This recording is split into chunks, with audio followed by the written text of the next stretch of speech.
messy new apartment. Today I have a really easy DIY for you that uses materials that you probably already own, and it is making flowers out of fabric. I know that most of the country is still buried under several feet of snow, but this is a great craft if you want kind of a reminder of springtime to come. This is a craft that's been around for ages, so some of you guys might already know how to make them, but if you don't, I thought that I would teach you because I just think they're so cute, and I made this in literally like under 10 minutes. So you're going to begin with some fabric. In general, the heavier the fabric, the more sturdy your flower is going to be. For this example, I'm using a blue canvas, but for all of the other examples that I made, I just used normal, thinner fabrics, so don't feel like you have to go out and buy anything special. Now grab something circular. I'm using a mason jar lid, and begin tracing it and cutting out the circles.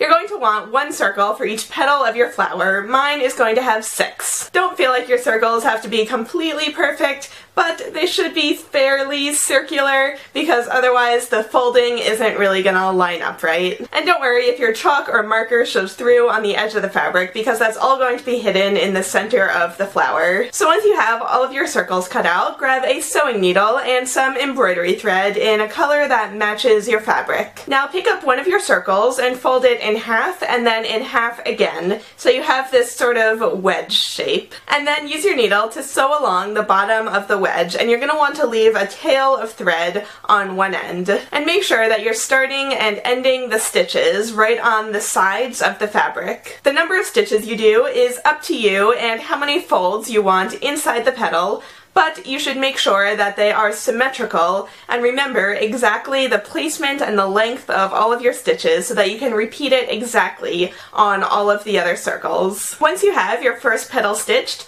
push it along the thread so it kind of bunches up, and you can see how it's starting to look like a flower petal. You can also push the indentation up or down depending on which petal design you like the best, but again, it should be the same on all of your petals so that they match. And now repeat those same stitches on the same thread with all of the rest of the circles, bunching them up as you go. And once you have all of them sewn on, take the two ends of the thread and tie them in a knot so that the petals make a circle and you can see how it looks like a flower. Trim the ends of the knot and adjust the petals a little so that they're evenly spaced and perfectly folded. And now we have our basic flower, but to finish it off, take a button and hot glue it to the center of the flower. And if the bottom of your flower is a little messy, you can also hide that by taking a small circle of your fabric and gluing it over the bottom of the flower. And there you go, now you have a simple fabric flower. These are great for wedding decorations, or you could make a flower crown,